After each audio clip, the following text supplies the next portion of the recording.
Around 2022, the V2 of the modified PP2K hit the market. 4 years and upwards of 100,000 BBs later, and this thing still kicks just as good as the day that I purchased it. Which is why I'm extremely excited to make history and say this is in fact the first time that Modify has ever sponsored our channel. Which is why for today's unbiased review, we're checking out the Tyrant 2011.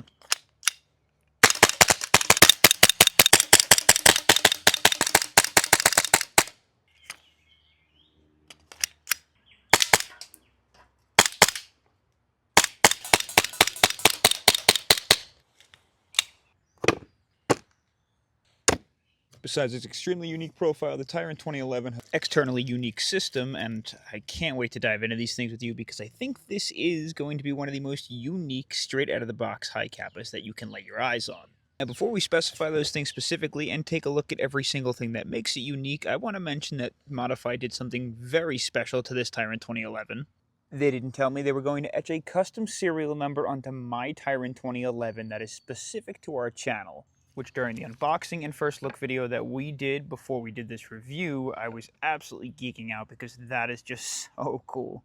Another thing I find it's necessary to mention is the Tyrant 2011 is available in 3 different sizes: the compact, the full size, and the Prime Max. There are a few things that make each design different, like weight, length, and barrel length, all of which have the same internals though and are both compatible with gas and CO2 mags. Let's check out some features, and I just want to say first things first, I am in awe at how big this thing is. It is a massive, massive Hi Capa looking hand cannon that almost feels like something you would get as a kill streak in a video game. It's just so large.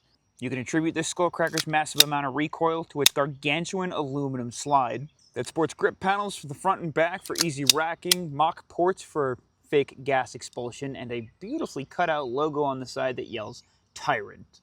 Just at the top of the slide, you'll see an aluminum base plate, which is actually an RMR mount and makes it really easy for you to lock on any red dot sights you'd like. You can also replace this with just a cap if you don't feel like using an iron sight. The irons in the rear have a futuristic white bar that help you locate the front iron sight up at the head. A little disclaimer before we keep going.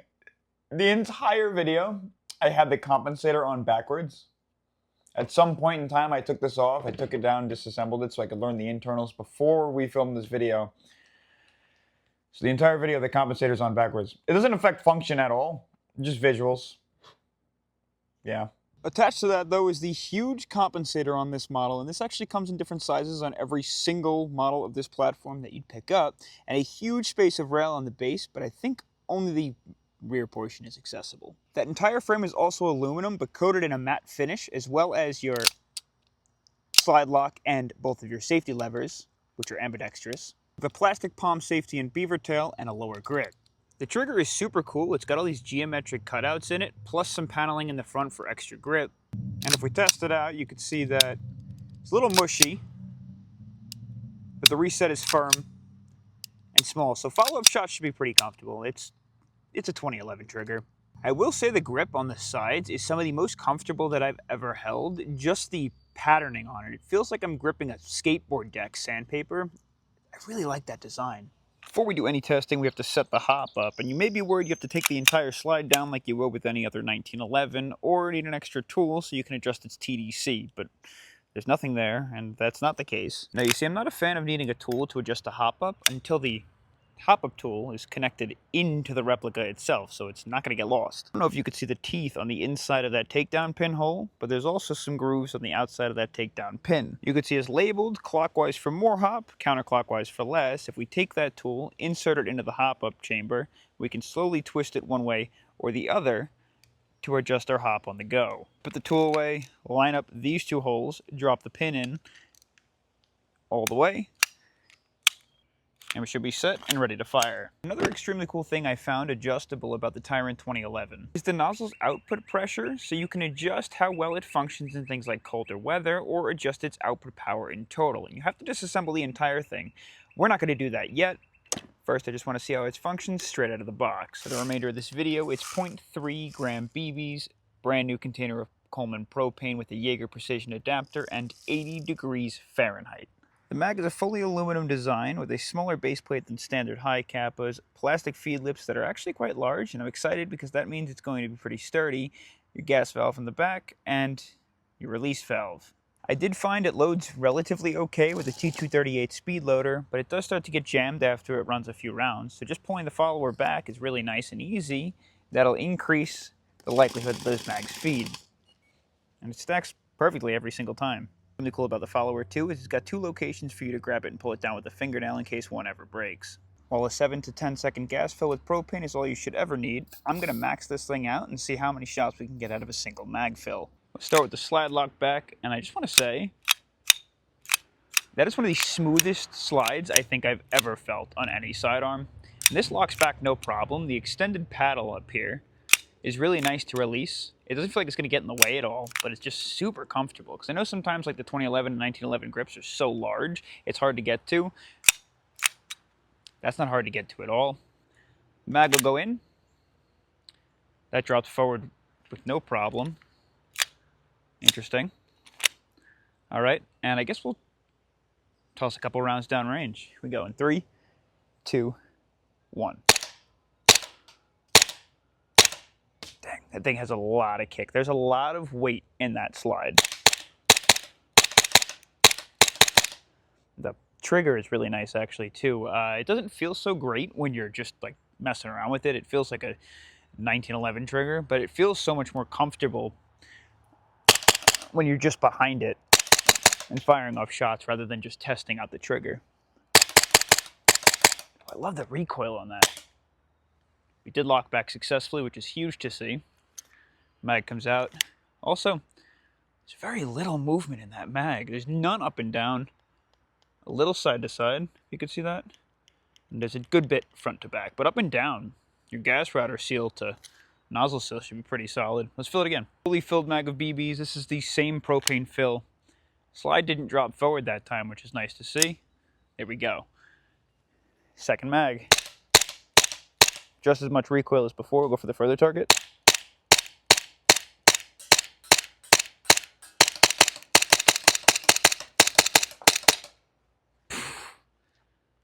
Full second mag, full lockback, and that doesn't feel like it's cooling down like at all. There's just actually really impressed. Another nearly perfect fill of BBs. Third mag. There's no way we get through this, right? Here we go.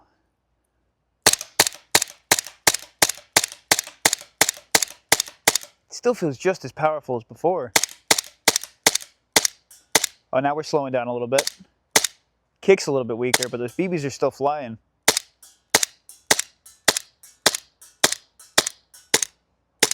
Okay, I think we're out of BBs. The mag locked back when I tilted it, but I don't think it was like enough gas to knock it all the way back while holding it totally straight, if you could see. Oh, it did. Okay. I'm gonna fill it again just for gets and shiggles. The third mag before was enough power to get us out of a jam, but it wouldn't be enough power for like peak performance. This is the fourth mag. Probably get a few shots out of it. I don't know if it's gonna feed or not. Give it a go. You're joking.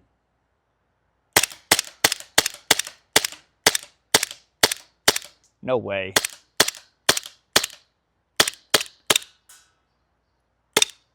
Oh, give it a second to cool down. Didn't feed the last two. Yeah. Well, that's it. There's nothing. Nothing at all. Holy smokes. 3.5 mags, so a little bit more than 3.5 mags is pretty gnarly for a high cap, if you ask me. Next, we've got a body size target at about nearly the distance you'd want to pull your sidearm at anyways. And just using the irons, I want to try and see how many shots out of a full mag we can make contact with. Again, a lot of this is going to be user error, so bear with me. Here we go.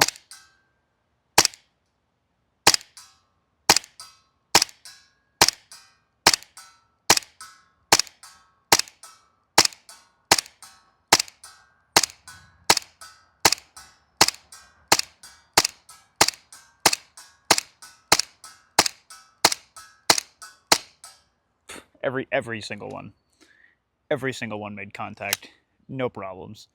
I'm notoriously terrified to do this just because every single time that I do, being that these are sponsored videos, people think this is like forcing my hand or anything.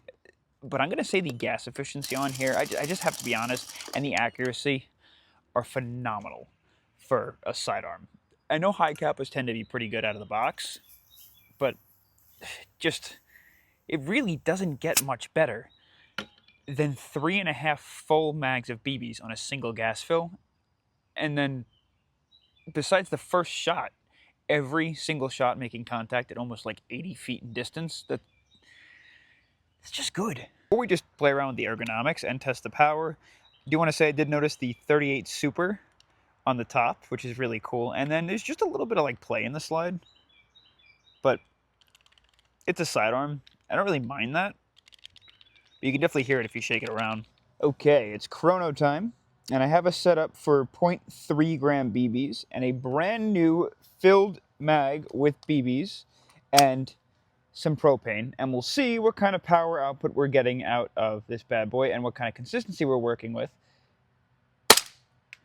That's 277 FPS at 1.07 joules, 276 FPS at 1.06 joules, 275 FPS at 1.06 joules, 276 FPS at 1.07 joules, 276 FPS at 1.07 joules, 277 FPS at 1.08 joules, 278 FPS at 1.08 joules, 277 FPS at 1.07 joules, 276 FPS at 1.07 joules. We'll go one more.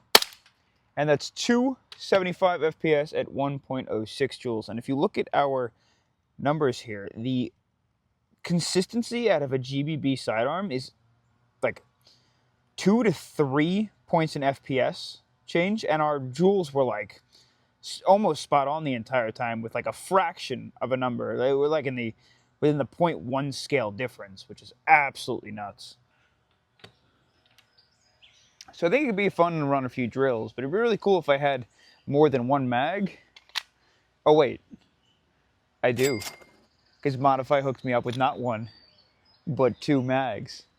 I'm gonna just run a couple like regular cover drills or whatnot and just see what the ergonomics feel like, because with something being this large, I'd imagine as a primary it's gonna be a blast, but as a secondary, oh man, I wonder if it's gonna be comfortable. It should be fine. It's not that big, it's not that heavy, but it's kind of big. Okay, anyways, here we go. We'll start the bolt lock back. Get out of here, bug.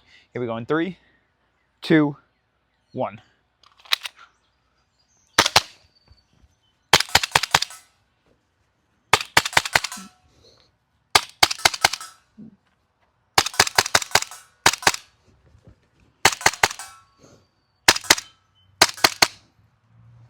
Look back.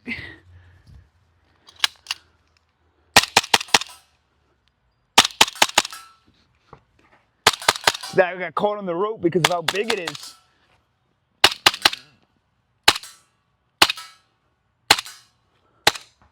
Missed that one. I think we're low on gas on that one. This thing's a blast. One last thing I want to take a look at before we start taking this thing down is mag compatibility. And you can see with the mags, these are the stock mags. They have a smaller base plate, and they're pretty situated almost like you would find in any regular standard Tokyo Marui style mag up at the top. The things that I do notice straight out of the box are minimal differences. The router's a little bit different. Release valve seems like it's in the same place. This one might be a little higher. Yeah, I think this one's a little higher. This is the Tokyo Marui mag. Let's see if it inserts in. It's in there.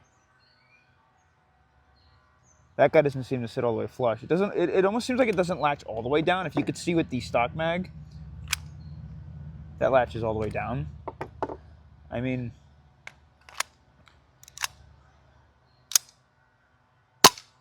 okay. Seems not to have any problems there, even though it doesn't latch completely. I guess it's just a base plate.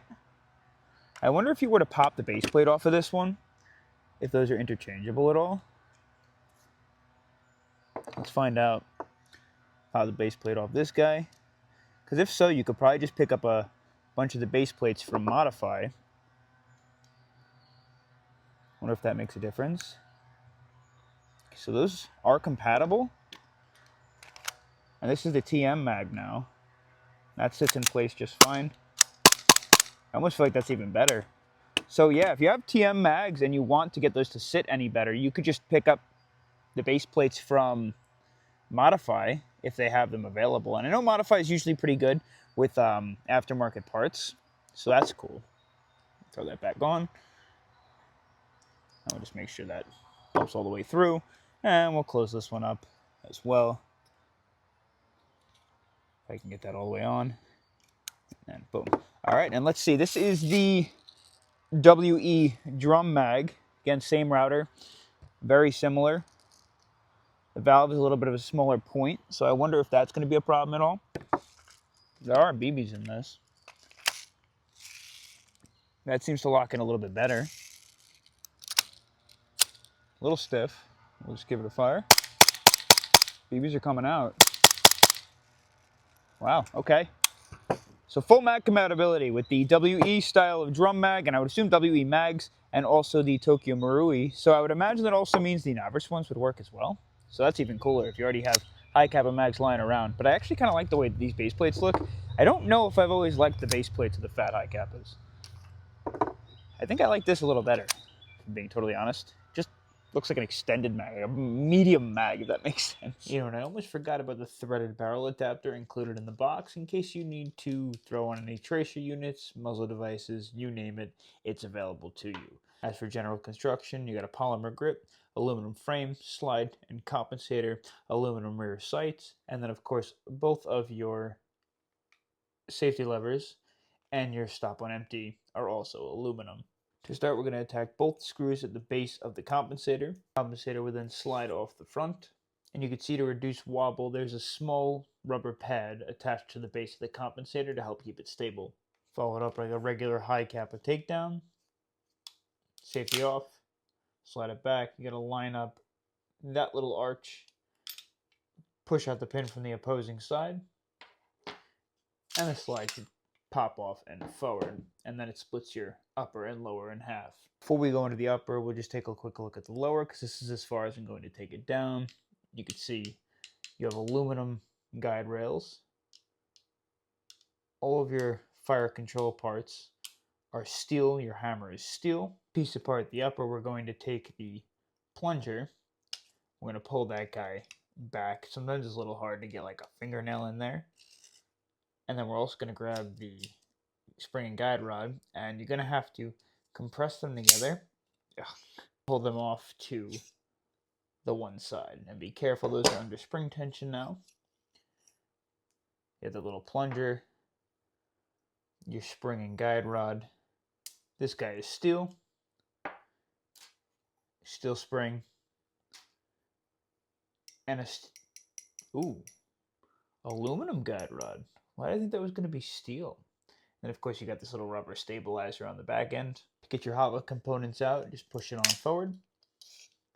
And then you can take the hop up and inner barrel out of the outer barrel by simply twisting it forward and off.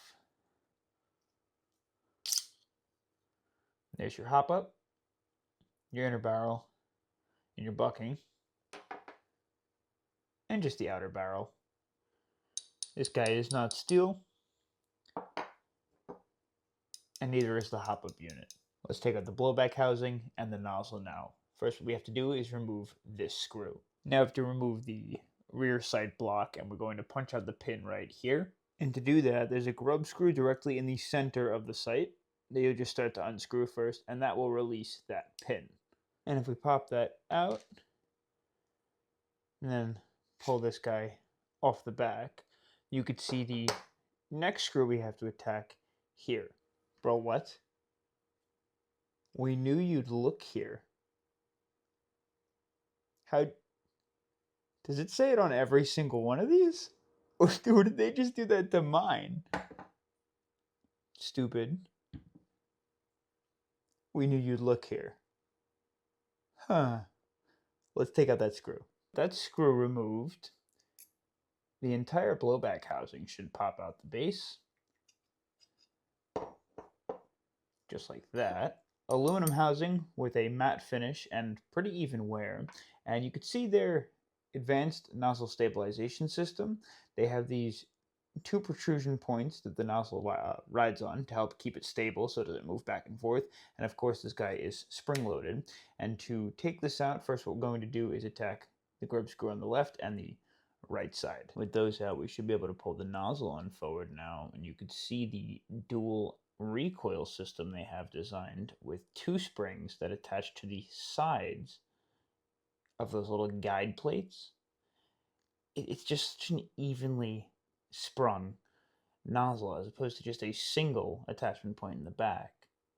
Remember the power adjustment I mentioned before? Well, this is the nozzle, and unfortunately the only way that you can adjust this is through the back. You can see that little space that fits this Allen key in there. And I want you to think about this as like a backwards end pass in a way. Instead of adjusting the valve on the inside of the nozzle by a small little Allen key up in the center hole, this guy will either push that valve, from my understanding, forward or release it backwards, which will in turn adjust how much gas is flowing through your valve, which can increase or decrease your efficiency in colder weather and the amount of power output that you're getting out of every shot. I still want to know how they knew I'd look there. And I want to know if it says this on every single one or if they just put it on this one. That is too funny. Okay, let's put it back together. Would you look at that? I can't get over this stupid logo. What do I think of the Tyrant 2011? Let's wrap things up and I'll share some of my opinions. First of all, I know it's a sponsored video and they're not forcing my hand. I think genuinely that this is a knock in the park. They did a wonderful job. Modify really killed it here. This thing is awesome. In terms of gas efficiency, this thing was awesome. It fed 3 full mags straight away on a single gas fill, and I felt like I wasn't slugging along at all up until the end of the 3rd mag. And then the 4th mag, it even ate through a little more than half. It wasn't super powerful, but it worked. As for accuracy, at range, it performed well, like AAPO1 well, which was really cool. And I think a lot of that has to do with the relatively stabilized inner and outer barrel, and of course Modify's upgraded bucking that comes with it straight out of the box, because that thing, I mean, Modify does well with their buckings. The user interface is also a pleasure to work with as well. The grip is a nice shape and the patterning on it is really comfortable to the hands. The trigger functions really well, especially when you're firing it, and the extended paddling on the slide lock and the safety are comfortable to activate and they don't get in the way. I genuinely do wish that I could hand you this thing off of camera and you could feel it, but the sliding of the slide it's just unbelievably smooth. I don't know how to explain that to you. And yes, it's big. Yes, it's also light. It's a little front heavy, but like not overly front heavy, like one of those, what are they, the Choppa Rhinos, those big revolvers. And when you're firing it, it's snappy, but also feels clunky and heavy at the same time too. So you get that same, like the big hand cannon style reciprocation and recoil you'd like to find out of a large style 2011. But it's also still snappy and feels kind of like one of the race Hi Capas. It hits almost the best of both worlds. Not 100% one side, not 100% the other side, but like a beautiful balance in between. No parts on it feel loose, particularly. No parts on it feel weak either, so the tolerances are really nice. You can tell the slide is a little wobbly, but I think that's a lot of the things that attribute it to being so smooth. All of that, and out of the box, we got steel internals, and it's customized brownie points. It doesn't make or break this. And where no, I don't think you're going to need any replacement parts, Modify is consistently good at having replacement parts available on their website. I think the only thing that I would change is if somehow Modify can alter it to the end pass being a thing instead of having to take the entire slide down and also the nozzle out in order to adjust power in colder weather conditions. But it's not the biggest deal in the world, and again, on a sidearm, unless you want to really worry about hopping heavier BBs because you got a good bucking, which this thing honestly has a pretty solid bucking inside of it, I don't see why you'd need to adjust the power. Unless, again, like they said, it's for the cold. So should function better in the cold too. Don't forget, in terms of reliability, I imagine it's going to last pretty long. Being that this thing can also run CO2 mags, it's got to be able to handle the harsh kick and the harsh abuse of CO2. So it's built strong. It's why we got the steel internals. Now, besides the standard AAPO1 and Tokyo Marui Hi Capas, I'm going to be honest with you, I think this now makes it into my top 3 sidearms of all time. Right next to the Novritsch SSP-28 and the TP-22 from U-Shot. This thing just hits. So to wrap things up, Modify, I just want to say a huge, huge thank you for sending this out for a review. I'm glad we get to work together. I had a blast doing it. And I'll catch you on the next adventure. Peace.